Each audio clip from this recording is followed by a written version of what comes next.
Hi, good morning, everybody. Welcome to session 6A, Environmental Justice, Data Needs to Protect Health of At-Risk Populations. I'm Yang Liu, HAQAST member. I'm gonna moderate this session. We have exactly 1 hour and 4 speakers. Let's try to keep each presentation at about 8 minutes, I'm told, and then have all the questions and answers at the end in a kind of a panel discussion format. How's that sound? Okay, so we have our first speaker, Kilan Bishop. Thank you. Oh, awesome. Hi, everyone. My name is Dr. Kilan Bishop. I'm from the American Cancer Society. I'll be talking a little bit about environmental data when it comes to studies of behavioral cancer risk.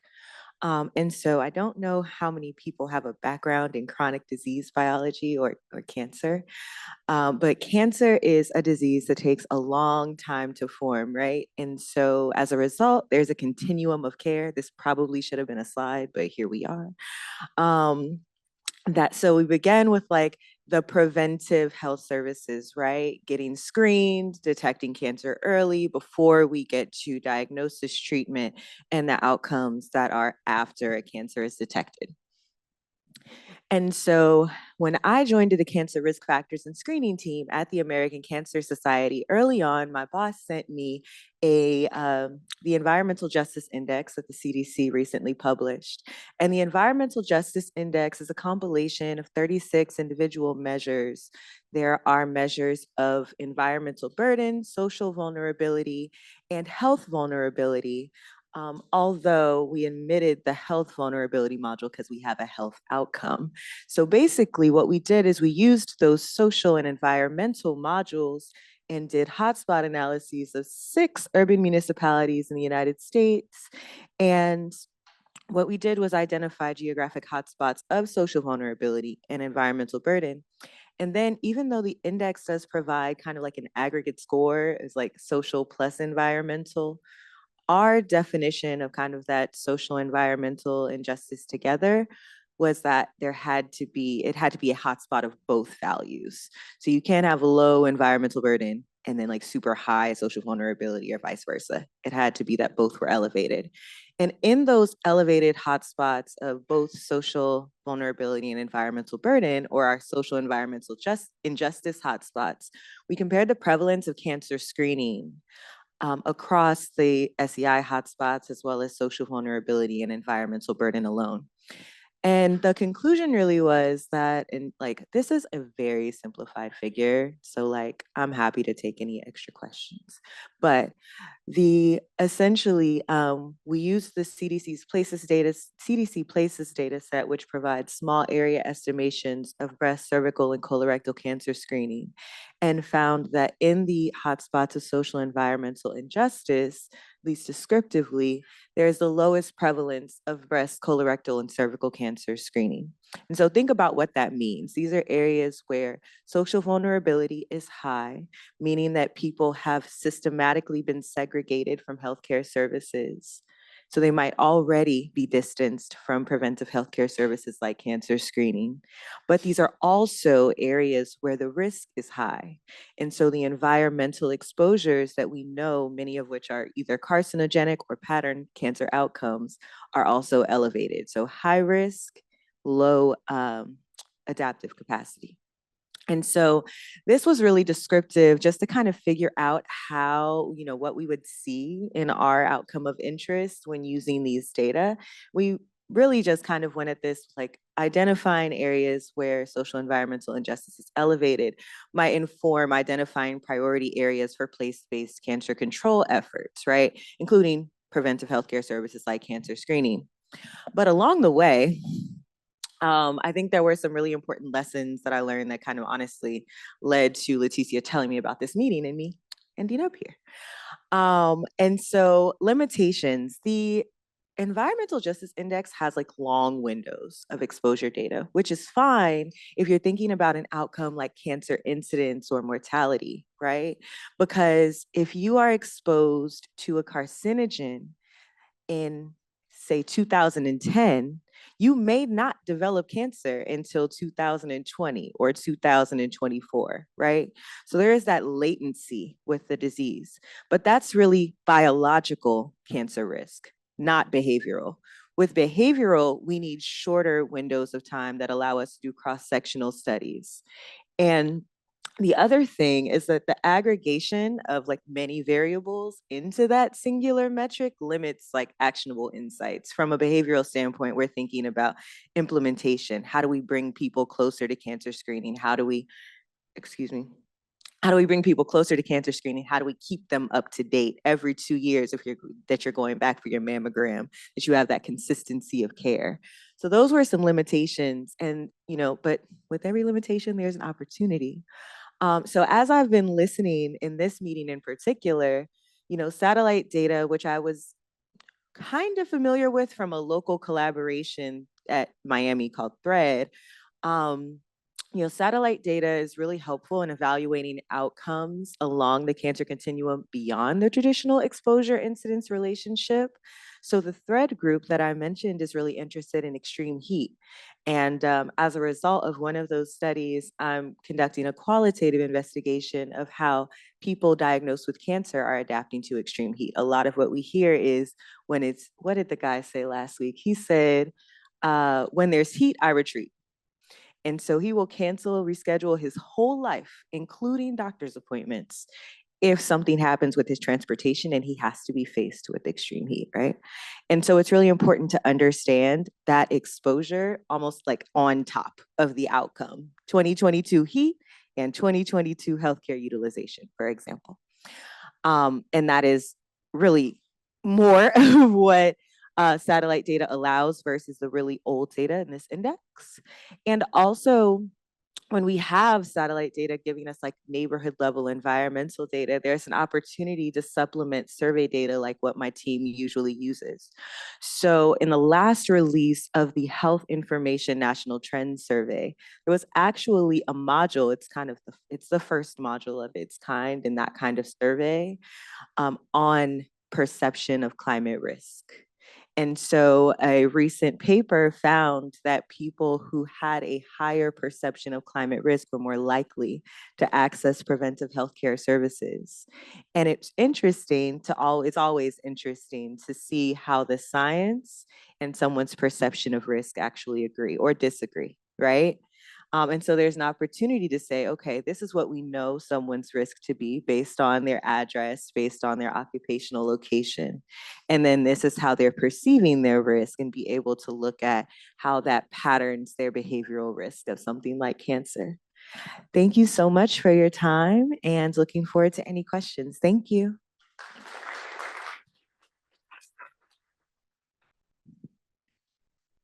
Thank you very much. Our next speaker is Jesse Marquez.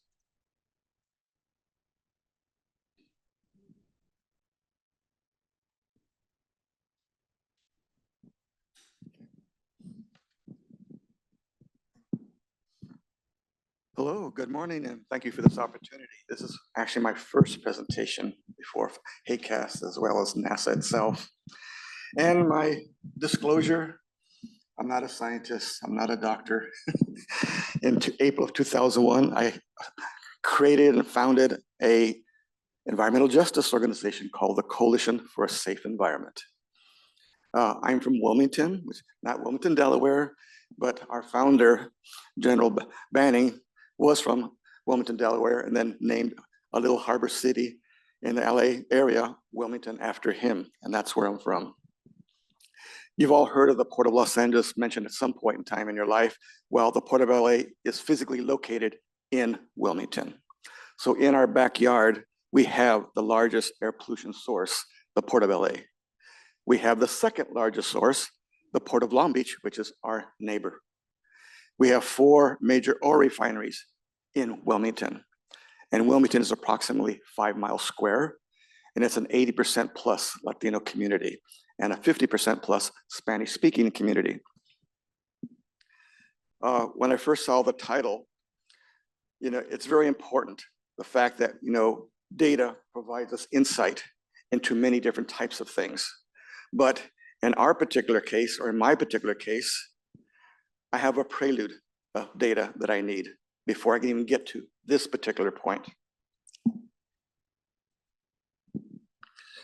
So before determining our data needs, we need to, at protecting at-risk populations, we must know the current health baseline of the at-risk community.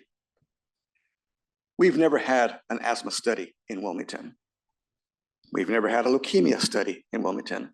We never had any type of public health study in Wilmington, yet we're in the top 1% target zone of being impacted by whatever. And that's what led me and my members of our community to help form our community organization at that time, because we had a right to know something. There was something terribly wrong when everyone, had someone sick with something, So we need to know, what were the existing critical public health conditions? We had no public health baseline. So how do we know? We know we're all sick. We know a lot of people are sick, and we know practically every family had someone sick, but that's no scientific basis or data set, for us to be able to work with. You also had to realize too, we were residents.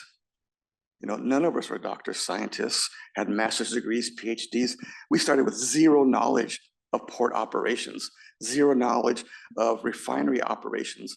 And now 23 years later, we are almost a PhD in a lot of those categories now, because we needed to learn quick.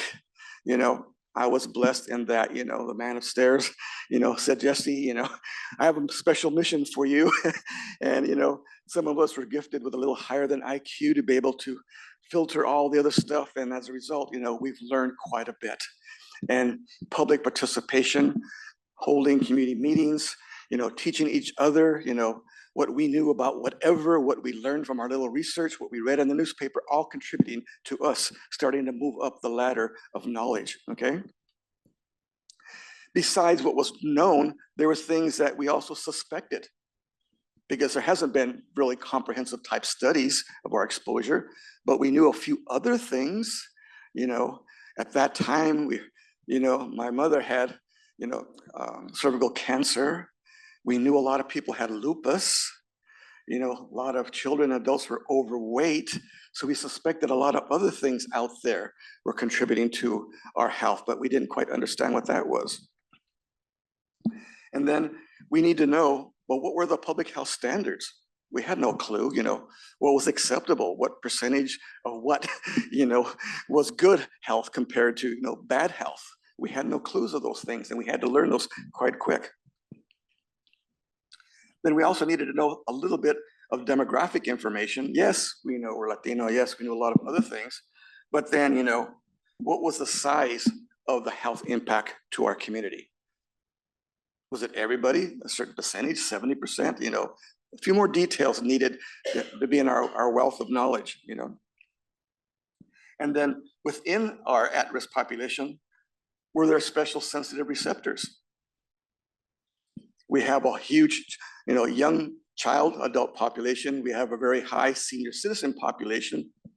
What were special unique characteristics we had to be aware of for them and protecting them, assisting them? And then location. Well, when you have 4 refineries in your backyard and you live across the street from one of them, like we did and like my family did, well, when I was 16 years old, that refinery exploded in front of our house, okay? It was 5 p.m., dinner time. Mom had just called us kids. I was the oldest of 5 children. We all go running to the dining room area to have dinner, and then there's this big explosion that happens. As we're running from the back to the front, knocked all of us down. And then there's another unique thing. Believe it or not, people, residents who live near a refinery, chemical facility, fireworks factory, anything that appears dangerous, our awareness of danger is tremendously higher. We don't stay to find out what's going to happen next. Okay, so what happens? Mom and dad calls us kids, run outside to the front to jump in the car. Yes, we got to take off. Okay. And since time is going fast, okay, so there's a lot of data that we needed to know. What specific chemicals are we being exposed to? What's the toxicity of those chemicals? What is the cumulative impact of those different chemicals? The amount of exposure time? Were there peaks that occurred during that time? The time of day? The weather conditions? The weekday or weekend? We began to realize all these types of data we needed to know in order to plan things, be aware of things, and to see how public policies and other rules and regulations are going to protect us. So then we needed to know how long would we be exposed, the toxicity of exposure in the near future, what other types of chemicals could result, like this chemical, like this fire refiner, it exploded. Okay, something else gonna explode right after that. Now I'm gonna be exposed to something like in the next hour or next day or two, because sometimes they can't put out a fire refinery in 1 hour, 2 hours. It could take a couple of days, so I need to know that. So what are these other risks? Weather. Well, if it's summertime, the temperature is gonna be 100 degrees, then we need to know what's gonna happen there. But then we also have a right to know that there has been a toxic release. And I just heard on the previous thing that, the oil refiners or oil well industry is notified first and then the public later. We do not agree with that. We need to know right there and then what it is, okay? And if possible, why it happened. Because what happens, we have to initiate how we're gonna protect our family. Do I call the children come in the house? Do I have to go further? Shelter in place, tape up all the windows and the doors and the vents,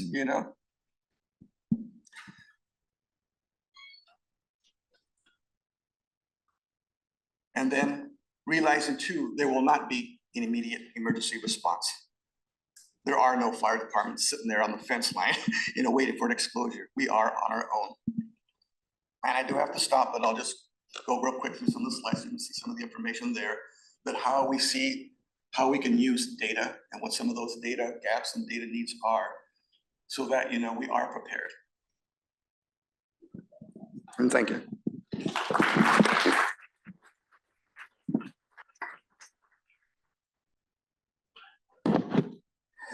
Thanks, Jesse. Our next speaker is Jeff Pierce.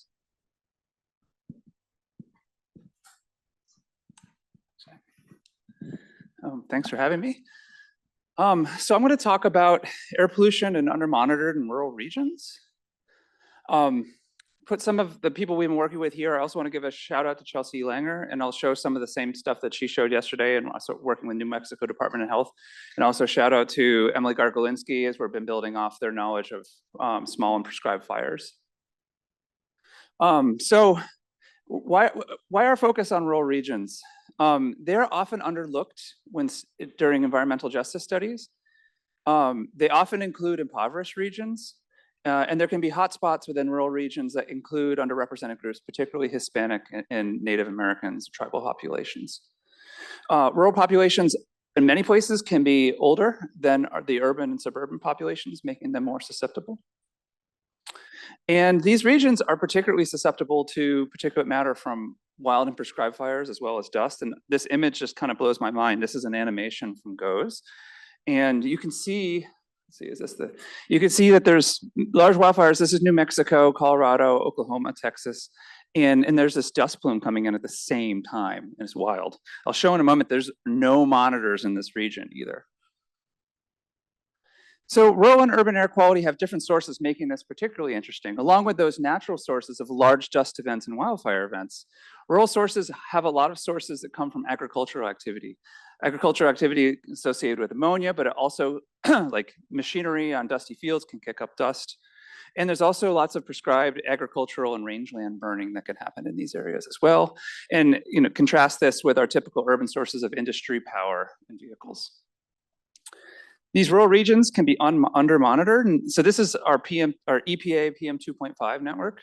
And you can see along urban cities and along the East Coast and West Coast, we have lots of monitors. But there are these giant swaths through parts of the country where there's nothing, People live here. I mean, it's not as highly populated, but people live there. And so zooming in back on this animation, this is where the fires are here coming this way, and this is where the dust is coming. Until it gets to Amarillo, there's nothing. So there's no way through our traditional monitoring network to quantify what the people were exposed to on this day. So what we're asking is, can satellites, clearly GOES is seeing it, at least we're visually seeing it from GOES, and low-cost monitors, and there's some more in this region than we have from our EPA network. Can we use these additional tools to help understand what rural populations are being exposed to? So I'm going to just relatively quickly go through 3 regions through HAQAST that we've been focusing on. So I'll start with Florida, or before I get to that. So what I'll mostly focus on is exposure to smoke in this case. So we've developed a way to separate smoke PM 2.5 from non-smoke PM 2.5, where we combine satellites that are great, but have the limitation that they don't always tell you if the plume is at the surface or not, along with our monitoring networks where we have our EPA monitors. Now we're bringing in low-cost monitors that tell you what the concentrations are, but they don't tell you what it is everywhere. And so we want to combine these 2 pieces of information to get what people are exposed to away from the monitors in rural areas, come up with some sort of continuous field of exposure. So starting with Florida, this is a place, and Emily talked about this a bit yesterday. So there's sugarcane burning here to help ease harvesting, and it's financially makes sense for the sugarcane companies to do it, but it emits smoke. And so this is just 2 photos of the region, and this is the burned area over the past winter between October, or 2 winters ago, between October and May, with most of the burning here coming in. This is the city of Belglade, and then Miami, Fort Lauderdale, West Palm Beach are over here. And this is the main agricultural burning area, and that just shows what burned over the winter. It's a large fraction of the area. So this is what the monitoring network is. So here's where the burning is. So the burning, so generally in this area, there's 1 monitor that came online in 2021. Before that, there was no monitors in this area. This is the public purple air monitor network. These are people who have brought purple airs, put them online, still on the coast. So what we did, along with bringing in satellites, is we recruited citizen volunteers to help take more. We still don't get perfect coverage, but we get a lot more in the Belglade area, maybe a little bit more in between.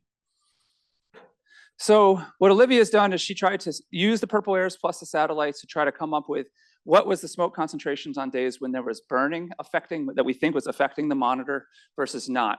And you can see, well, it's relatively small, but it's non-trivial. The PM 2.5 is certainly enhanced on average. This is the distribution of daily PM 2.5 concentrations when a monitor is being impacted by smoke versus not. And so the difference between the medians is about a 50% increase. Then looking at eastern Kansas. So this is a region where every year a huge fraction of this area burns. Rangelands, they use this to decrease the risk of wildfires, maintain the tall grass ecosystems, control invasive species, and improve nutrition for livestock. So there's many good reasons to do it, and fire's been there a long time. But again, what are people breathing because of it? So this is on the right, this is the EPA network, and I'll show in a second an animation from GOES. Here it's starting. This is the area that burns every year. You'll see some other fires too. There's this huge amount of wildfire smoke coming, and this is not atypical during March and April. And it's in this area here where there's no monitors. And so just sort of taking one still from that, this is the public purple airs. This helps a lot. And then we did a campaign where we put out a lot more. And this time we got quite good coverage in the region. And so this paper is published by Olivia Sablon and GeoHealth last year. Where we use the satellites plus these monitors to determine the presence of local smoke. And so this is the PM 2.5 when monitors are being affected of smoke based on the daily averages. 2 minutes, thank you. And this is on smoke-free days, and then on the difference, when there's smoke, the PM 2.5 in this region more than doubles. And this is just to show that 2 products, one from Randall Martin's group, that's satellites only, plus this geochem version, plus the GOES PM 2.5 product, also capture this enhancement in March, April, May that matches the monitors. So in this case, you don't even necessarily need the monitors to get the exposure. The satellite products on their own can help. And so finally, very quickly, I don't need to say much since this is what Chelsea talked about. We've been working with New Mexico Department of Health to understand their exposure to smoke. like events like this that took place in 2022, as we were having our HAQAST Houston, this was raging. And so what we did is we took the existing purple airs, and the regulatory monitors are still a big gap here, but we did what we could to try to understand the exposure. I won't go into this too much. Chelsea showed it yesterday, but this is essentially Olivia my student went down, worked with Chelsea, and did epidemiology to show that when there is smoke, the incidence of asthma goes up by 5 to 10% over the course of the week after smoke exposure. And so just to wrap this up, last slide, this is showing that along with smoke, we were really now starting to dive into dust, and this is what Jennifer McGinnis is doing. These same regions are impacted by dust, so we want to be able to quantify this. This is a huge dust event in southwestern New Mexico and the Texas Panhandle. Other than here, there's no monitors there. And so we want to be able to know how much dust people are breathing. Thank you.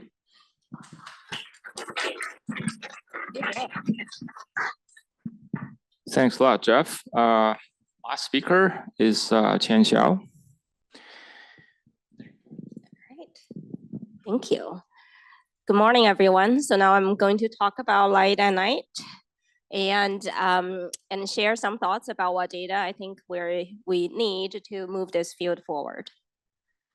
So just very briefly, why do we study light at night? Because it is indeed a health hazard. And the reason that it impacts health in a negative way is because we all have a biological clock that is synchronized to the ambient light or the fluctuation of ambient light. So we do need a lot of light during the day and dark nights. And however, in modern world, we really are exposure to too little light during the day and too much light at night. So just very quickly, those are evidence from epidemiological studies that have convincingly linked light at night with various health conditions, from cancer to cardiometabolic conditions to mental disorders. On the bottom are some some figures from our own studies that link to higher levels of light at night with sleep deficiency, obesity, and various types of cancer.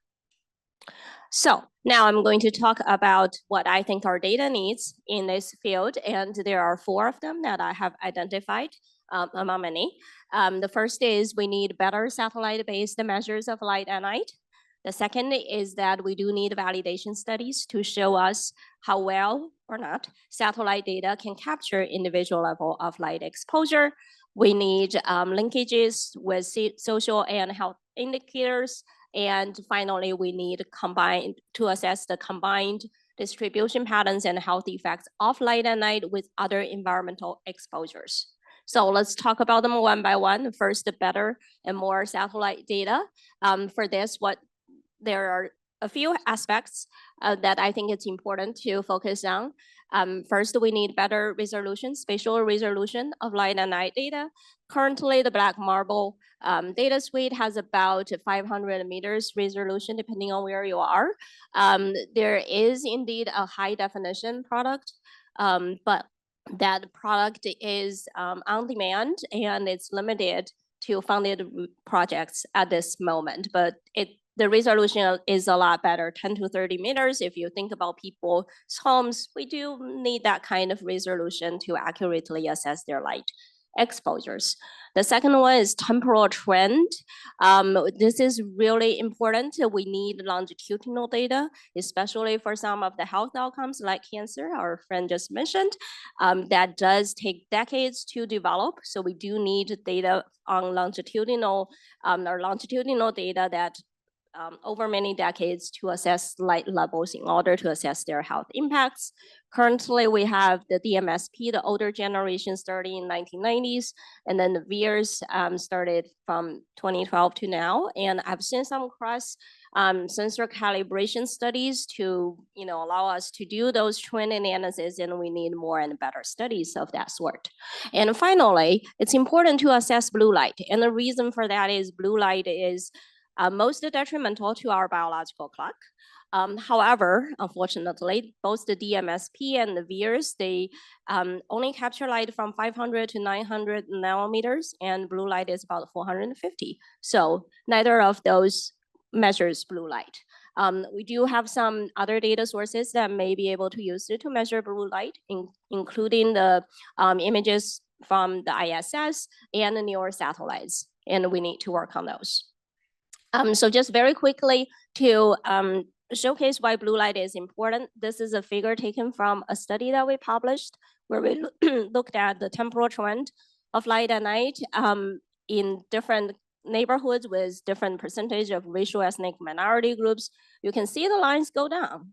And the neighborhoods with predominantly white populations go down more than neighborhoods with a smaller percentage of white or higher percentage of minority groups. However, a valid question of this is, does this really reflect what's going on?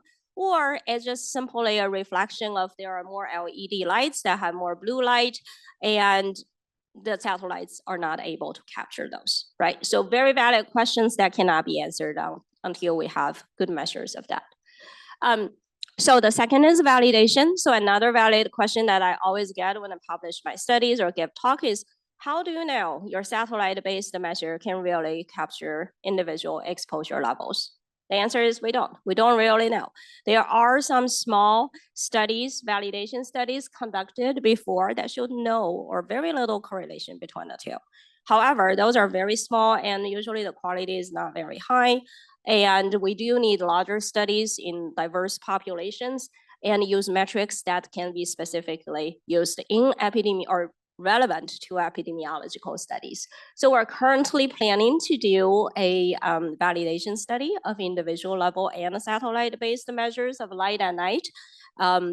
We're going to use a large national survey, the NHANS, which is a nationally representative sample. We are going to look at those in diverse groups, and we're going to assess specific health outcomes and how those measurements affect associations with those outcomes. So stay tuned. Third, we want linkage with social and health indicators. And when I think about linkage with health data and social data, there are two broad types of studies that we can link. One is the individual level cohorts or cross-sectional studies, and a good thing about them is they have individual data that will allow a more accurate assessment of exposure and also look at associations at individual levels. However, the problem of those studies is they usually are not very good representation of the general population and usually not very broad in coverage. And the second type is to link to administrative data sets at tract and county level. Those are great for public health surveillance purposes.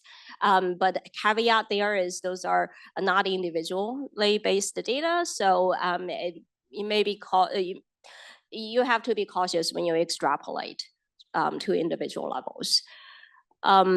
So I'll be quick. I know I only have maybe 1 minute left. Finally, I think it's important to consider multiple exposures, because when we think about neighborhoods, especially from an environmental justice perspective, those poor neighborhoods are not just exposed to higher levels of light or higher levels of air pollution or higher levels of heat. They're exposed to all of them, right? And you really need to understand the joint distribution patterns of multiple exposures and their combined health effects. And usually there are synergistic effects. So 1 + 1 more than 2. So it's really important to quantify those combined effects in order to understand their health impacts. Very quickly, this is an example where we looked at the joint distribution of light and PM 2.5 in Harris County, Houston. And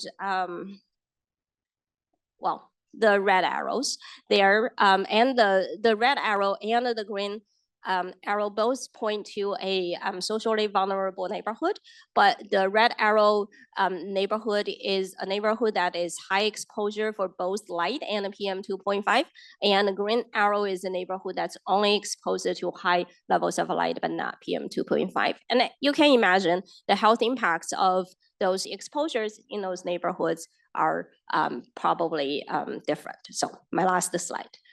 Just very quickly, I think we need better methods and validation studies to really, give people confidence of using satellite data and also make the interpretation more accurate. And secondly, the linkage study, the combined exposures that I mentioned really require collaboration from different disciplines, from people with different expertise, and people study different exposures and health outcomes. And finally, I just leave you with that question. I'm sure we're going to talk about that in the Q&A, is once we have all those great data and tools and studies, how do we make them more accessible to not just the researchers, but the wider public? Thank you.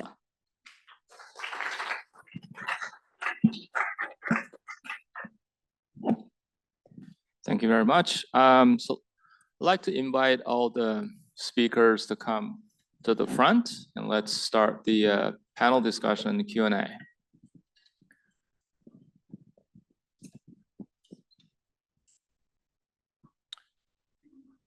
I see hands raised. Please.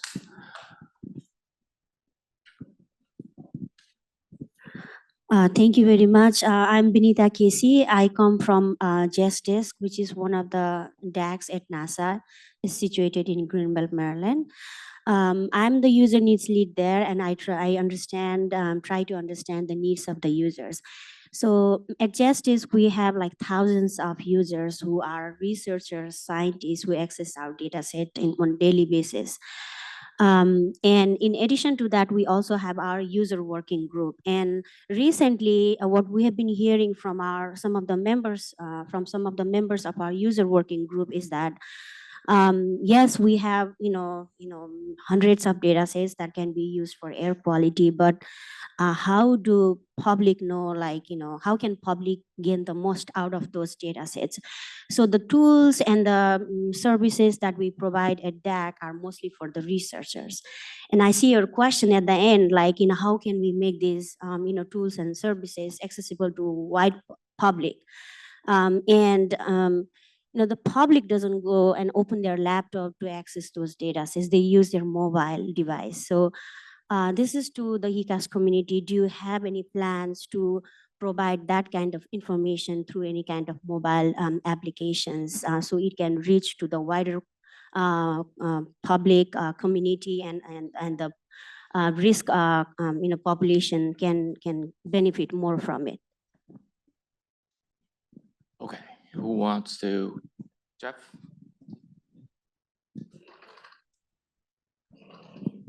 I don't know if I've done a particularly good job of broadcasting it widely because I don't really use social media publicly well. But whenever anyone comes to me and they're curious about some weather or air pollution thing, the first thing I show them, regardless of whether, my parents or whatnot, I send them worldview and then show them how to add layers and how to search the layers. And I found that just about everyone I've showed to is wowed by NASA Worldview and how easy it is to see things and then switch between days. And it works well on my phone. I'm always being like, oh, where's the smoke today? So that would be my advice to the most accessible thing I'm aware of for the general public.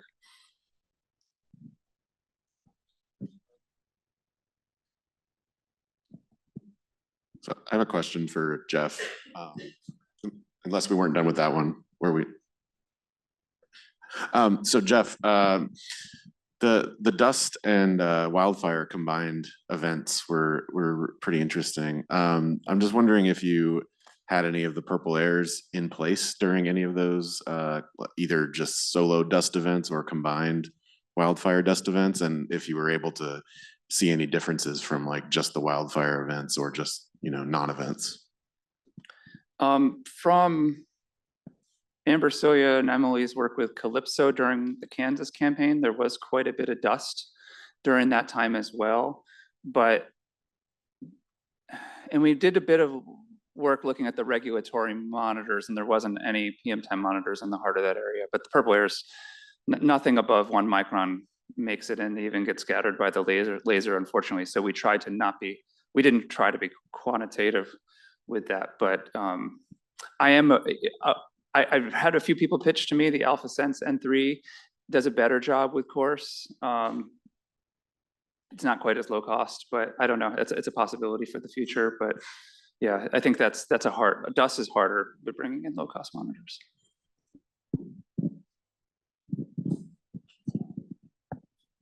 Thank you all for a great panel. This is really inspiring. And I would love to get everybody's perspective on the panel about kind of how to balance the fact that there's so much data, so many platforms, so many capabilities, with the limitation that a lot of community groups are juggling many, many different issues and may be only needing, smoke maps for one day, and they don't need to devote 8 hours to be learning how to make smoke maps if they only need one smoke map ever. And so just how to sort of challenge, I think there's a lot in the NASA community about capacity building and training, which makes a lot of sense if this is your career. But a lot of the organizations that we're trying to reach, this is not their career. And how can we build that bridge better? As you heard, we were a very humble community organization. There were no scientists and experts in all of these fields. And then what's happened is that the burden falls on the community leader, like myself, to be able to guide the way. And we always hear this term once in a while mentioned about taking baby steps. And that's literally where we have been the last 20 years, just trying to get a handle on what type of information do we need, in what formats is it available. And what we've discovered over time is that it's very difficult information to understand. We need to have a scientist, a professor, or a student working with at a college or university to help interpret that data at a very basic level. Because I have to turn around and talk to mothers and students and fathers and grandmothers and at the Senior Citizen Center trying to reinterpret that data. And that's where we've been mostly learning from. It's only been in the last, I'll say 10 years or so that we're getting a better understanding in reading scientific abstracts.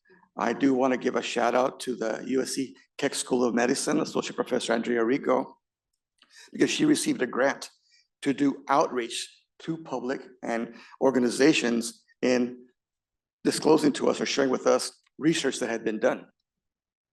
And so I take the first reading of it, and then here's my list of questions, and I go back with her. Okay, well, what does this mean? Then what happened next is starting to venture into studies where we now are participating with researchers and studies and learning from them. And then naturally, they always have this. We have a great love for students because we deal a lot with them in helping us learn, that process. And then now we've taken the next bolder step. We're the first EJ organization, at least in the LA area, that started learning about the Maya satellite program, the Temple satellite program, and then my eyes are getting a little bit wider and wider. Wow, we can have a little bigger perspective now. But at the same time, you heard me state, we need baseline, even for my little community, even though it's Los Angeles, even though it's a big city, and there's all kinds of data, but how does that affect my little community? And for the first time, in the next 30 days or so, we're gonna have our first community-based air quality monitoring network set up. So, like I mentioned, Wilmington is approximately 5 miles square, refinery, county sanitation department, Port of LA, Port of Long Beach, Harbor Freeway, Long Beach Freeway, San Diego Freeway to the north of us. And so we will be measuring, PM 1.0, 2.5, and 10. We chose 3 greenhouse gases, 3 VOCs. We have a weather station that we have built into each one of them with wind direction and wind speed. We wanted to have it self-powered because we were begging people, can we plug into your house or in garage? Well, now these are all solar powered. And then Centroid, the company up in, Jesse, do you have anything else on your wish list? Well, just one more little detail. We always have to beg, can we link onto your Wi-Fi network or get a hotspot? Well, they built a modem into it now. So it's totally 100 independent, and we can take them anywhere, but this is going to be our first community-based monitoring, where now we're telling all of our community and our students, here's another career path for learning, but participate with us so that we can all learn together, and teaming up with professors and new research studies.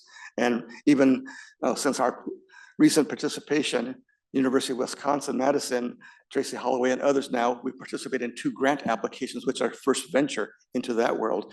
And so, because we are a port and refinery community, we also have a network that we helped create, 7 years ago. And there's over 50 community organizations in our network that are port community, freight transportation communities, railroad car communities, or warehouse distribution communities. So what I learned, goes nationwide. So this has nothing to do with satellite data because that is not my expertise. However, at the American Cancer Society, I think they've been really thoughtful about how to condense really complicated cancer information into a format where people can just pull the statistics that are of interest. And I think it's relevant in this context. So I mentioned cancer exists across a continuum, right? In the tools like CGES and EJ Screen that the EPA has, they tend to pull on the places data. And the places data set, as I mentioned, is small area estimations. The only cancer-related metric is cancer incidence, but disparities aren't always in cancer incidence. So if you visit the American Cancer Society's Cancer Statistics Dashboard, you can very easily enter the municipality that you're interested in, and you can pull or the population that you're interested in, and you can pull comparative data on cancer incidence, on cancer mortality, on all of these different outcomes, and it's just point and click. And then if you're not familiar, the American Cancer Society also takes it upon themselves, right, part of the mandate, to annually and biannually report cancer statistics and facts and figures. So there's this regular release of information. When there's not a full written report, there's an update of just the tables and figures. So if an advocacy group needed to say, hey, I want to demonstrate that there's X disparity, that data is there. It's readily available. It's downloadable in a slide deck. And I think that some of that is like relevant in this conversation where I think, yeah, as researchers, we might be able to be like, yeah, I want to take this data from here and this data from here, and I'm going to do all these great things with it. And in community, I won't even say that it's an absence of expertise all the time. It's a dearth of time, like science not moving at the speed of the problem and just needing the availability of that data. Yeah, I just want to add that I think that speaks to the importance of in-depth collaboration between researchers and stakeholders, not just checking a box.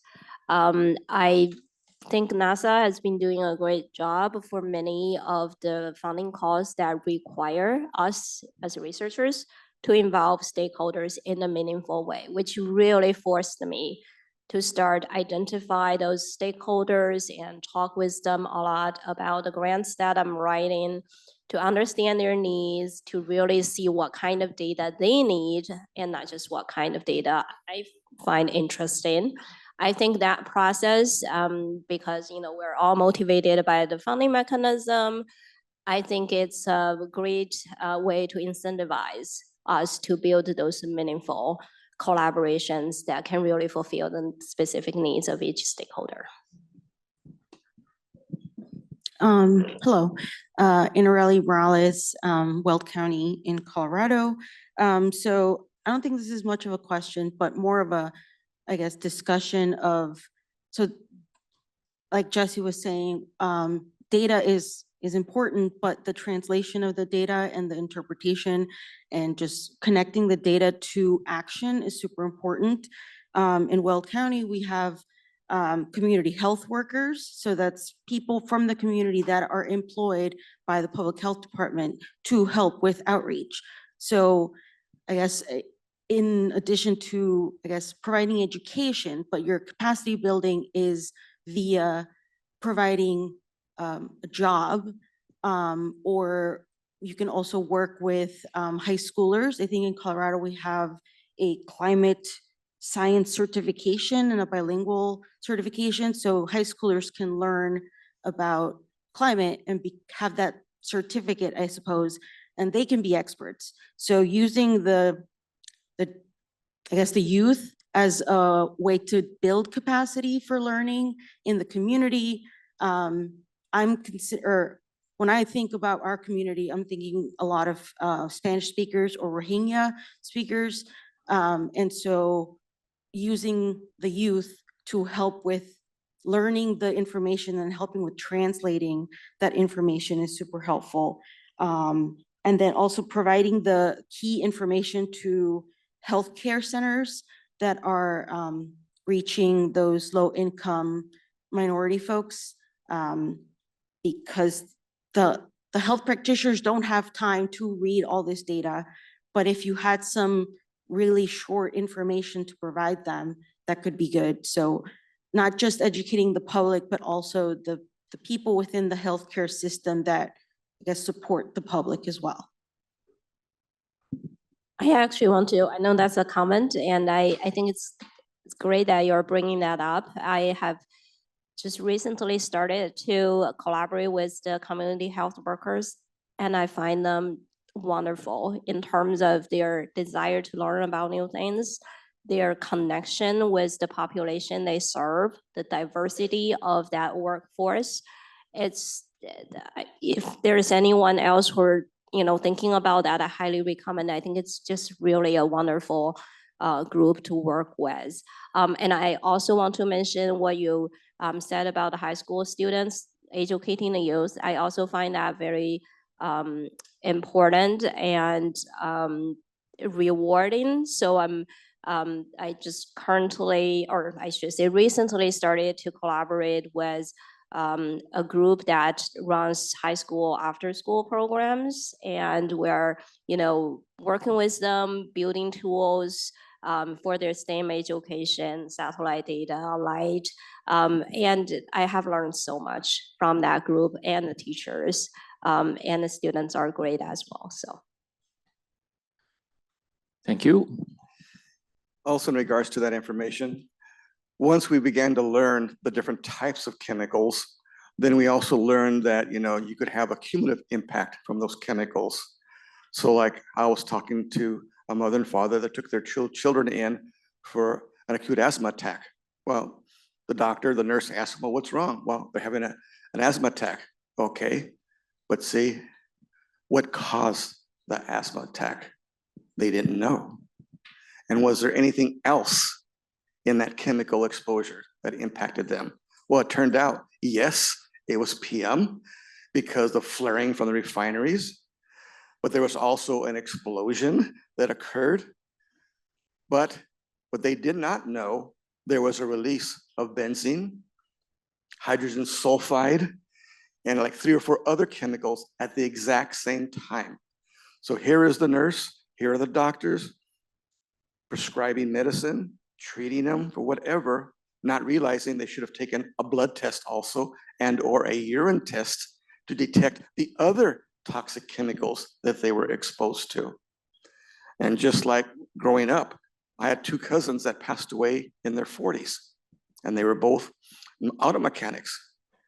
While the diagnosis, liver disease, kidney disease, because they drank too much because of alcohol. Well, back in those days, auto mechanics washed their hands with gasoline. Okay, so all day during the workday, lunchtime, after work, they'd wash their hands with gasoline. That's where they're absorbing that chemical that caused, not the exposure, not drinking too much, And again, I was able to start putting pictures like that together as to what was happening. And then we realized the nature of politics. Well, every elected official received money from polluting industries, so they didn't have an interest in that. But because of the environmental justice movement, we realized we have to run for city council, for city mayor, assembly, mayor, that type of thing. And now after 23 years, we have like 1/3 of all of our elected officials that came from the environmental justice movement themselves. And you all know what an administrator is for US EPA. Well, little Martha Guzman, who was a college student in East LA, is now the administrator of Western Region number 9. And little Yana Garcia, who was also a college student, law student, is now the cabinet secretary to EPA to our governor. And then we've passed several laws now that are now guiding the way. So we learned that political thing. At the same time, we learned we had to file lawsuits against the Port of LA and other industries. And then, okay, well, what's the settlement? Okay, we want so much money going towards public health studies. We want so much money to fund community-based, public health care like the Promodoras program, the community health worker program. So La Vaca and Long Beach, their specialty was asthma. And then they began to go visit homes of residents that had children and families. No, you can't have a rug. You can't have cloth curtains. And so, yes, there was improvements because of that, but it's all because we started to learn how to understand the problem and how to research what needed to be done. What are the alternatives? What are the solutions? And that's what's helped us now come up the ranks. I just want to circle back. So I want to thank you, Anarelli, for that advice. So it had me reflecting. So I struggle as a scientist to be less of a scientist so that I can really relate with stakeholders better. And HAQAST for me is a growth process. So for those who don't know, Anarelli has an advanced degree in atmospheric science and now has helped giving us advice on how to have scientists be working with the public and helping the public and stakeholders. So it had me thinking it would be great for me and maybe other scientists to have people like Anarelli who have gone through that transition of going from scientists to really working with the public and helping the public, maybe have a seminar or something at HAQAST on that would be great. So thank you. And we're about 2 minutes to the end of the session. Just want to let everybody know, it's a great discussion. And then there's a little bit of long-term effort from HAQAST. We actually have a EJ Tiger team that holds monthly calls to discuss similar issues with stakeholders and scientists. Qian, you want to say a little bit about it? Yeah, sure. Yeah, we do have a EJ Tiger team, and we have monthly calls. We have a mailing list. So if you want to be added to our mailing list and start attending our monthly meetings, and sometimes we send out useful resources to the mailing list as well. You can come speak to me, just leave me your email. There's no limitation or no firewall or anything. We just add anybody who is interested. And in the monthly meetings, we feature usually a researcher and a stakeholder kind of modeled based on the HAQAST meeting here. So we always try to have both people talking about their work and facilitate some kind of collaboration, or at least just let people know that those work are ongoing. And if there is a potential for collaboration, we try to do some matchmaking. If they reach out to us, of course, they can feel free to make their own collaboration. But if you want us, we're here to help. And the whole purpose of that Tiger team is to facilitate the collaboration between the research community and the stakeholders. Thanks, Qian. We have to stop here and prepare the room for the next session. Let's thank our presenters for their excellent talks. And thanks for everyone for listening.